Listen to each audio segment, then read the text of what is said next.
நீ படிக்கிறியா, நீ கூடையா படிக்கிறா, நிறைவா படிக்கிறா அது அப்படியெல்லாம் குழப்பி சில பிள்ளைங்க டவுட் கேட்க பயம். டவுட் கேட்டா உடனே அடுத்த பர்சனல் மெசேஜ் போடுறது. அதுக்கு எப்படி ஆன்சர் வந்துச்சுன்னு அப்ப நீ படிக்கிறியா, அப்ப கூடாத வார்த்தை வாயில வந்துட போகுது விலகிச்சனே. என்ன ரீசன்?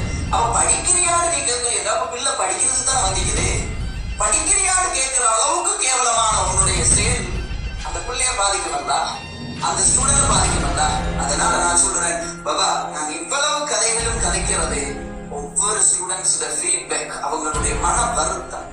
சோ அந்த மன வருத்தத்துக்கு காரணமாக யார் இருப்பீர்களாக இருந்தால் உங்களுடைய லைஃப்லயே மறு உலகம் இல்ல, உங்களுடைய லைஃப்லயே அதுக்குரிய கூலிகள் கிடைக்கத்தான். அடுத்தவனை நாசமாக்குறவங்கள எப்படி வைப்பா, நல்லா இருக்கிறா.